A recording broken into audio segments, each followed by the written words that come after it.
Hey chamber bass players, welcome back.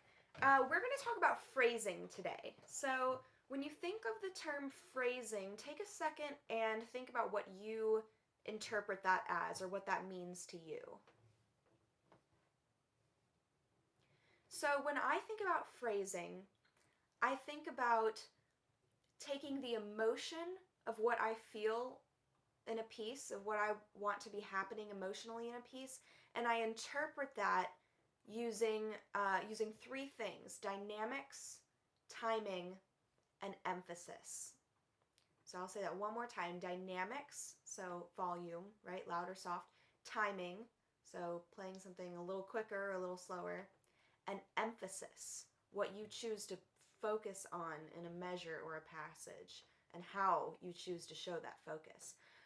So music without emotion is pretty worthless, right? Like art in general needs emotion, um, because that's the whole point, right? It comes from emotion, and it should be something that you share with other human beings to experience a common emotion, right? So when you're performing a song or a piece or anything, you want to think about, where is this sound going? Like, what am I trying to do with this sound, and how can I accomplish that? How do I take what I see on the page? How do I take these just notes and turn it into actual music, right? So I've got a few guidelines for this, and obviously, at the end of the day, it's just up to your own artistic interpretation. But there are a few little tricks that I have up my sleeve that kind of help me be able to express that, right? Um, so one trick that I learned is, when a line goes up in pitch, it works well to also go up in volume. So use louder dynamics when you've got something that's going up in pitch, and then when you've got something that's going down in pitch, quiet down your dynamics. So I've got this little passage that sounds like this. Those are the notes, right? So listen to it again when I raise my dynamics, when I raise the pitch, right?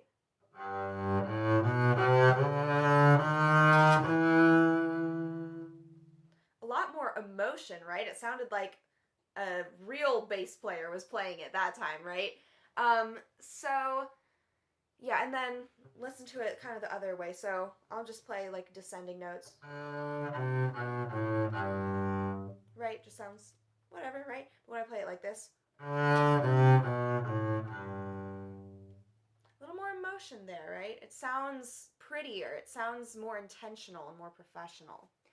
Um, Another little trick that you can use is rubato. R-U-B-A-T-O. And I'm not sure if you've heard this term before, but rubato kind of means stretching or shrinking the time that you play, like very quick little passages. This is talking about just like 2 beats at a time or 4 beats at a time, um, to create an artistic effect.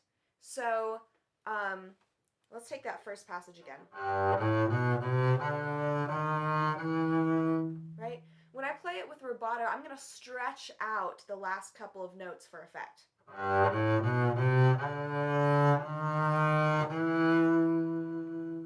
Right? So you could tell that I was like going somewhere with it. La, da, da. And then it's more satisfying when I finally get there, right?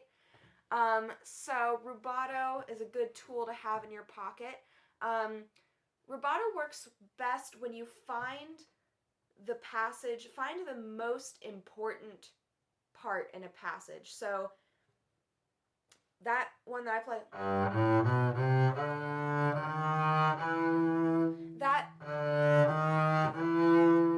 is very obviously like the most important thing that's happening there. That's like where the whole thing is leading to. So I really want to focus my rubato on that section. So if I played it like,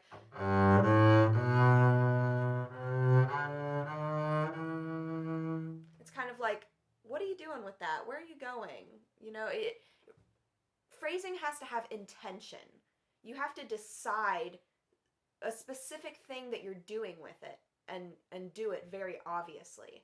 Another thing to think about in phrasing is you don't want to overdo it, right? Like you don't want to put rubato everywhere and have your dynamics all over the place, but you also don't want to shy away from doing anything at all. Like for phrasing to really be powerful phrasing, it has to be obvious to the ear. So it's okay to be brave and be a little bold with some of your artistic choices, um, because a lot of the time the listeners don't know what it's supposed to sound like anyway. Like especially with like classical music, the people who are coming to your recital, like your grandma who's coming to your bass recital has never heard a bass concerto before. She doesn't have it memorized. So by playing around with it a little bit, you really don't have much to worry about. I would never tell you to be afraid of being embarrassed by your artistic choices, right? You just got to go with it and be bold about it.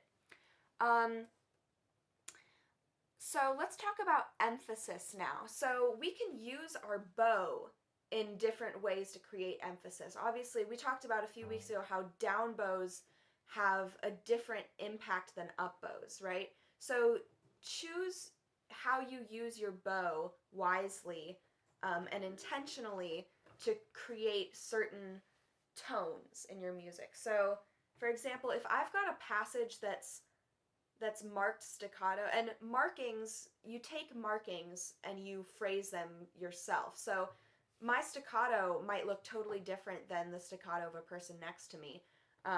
It's just based on how I phrase it. So I want to intentionally use my bow to create a good staccato, and the staccato that I want to hear, right? So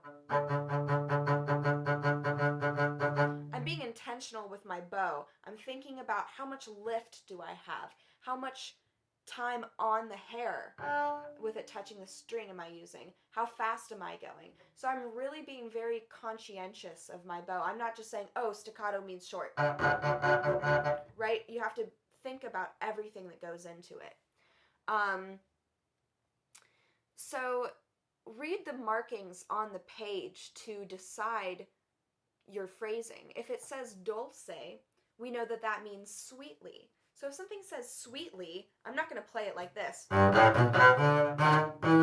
Right? That doesn't sound very sweet, but this does.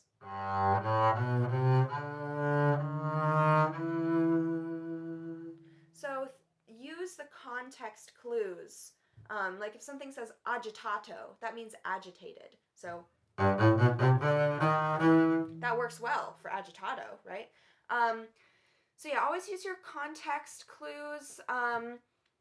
It's always good to listen to pieces when you're going to play them so that you can hear how other people have interpreted it. Obviously, you don't want to just copy another artist's interpretation of a piece, but sometimes it's hard to even get any sort of inspiration for an interpretation at all until you hear a couple different people playing around with it and see what they have to say about it.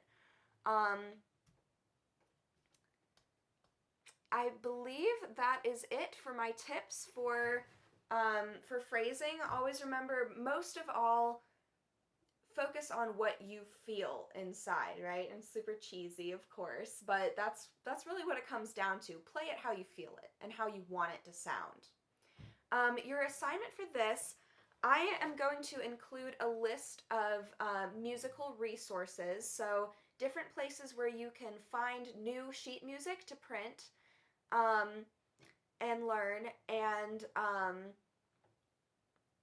so then I'm going to have you choose a piece, and you can choose any of the new information, or any of the new pieces that I've sent you from the new websites, or you can go back and play a piece that we've played in any of the virtual lessons, or from before that, or from before I even met you guys from last year. So any piece of music, I'll send some resources. Choose it, learn it, and put your phrasing in. So make notes on the page about where you're going to do what phrasing. Practice it a few times and video yourself and send it to me by the end of this week. All right, good job, guys. Bye.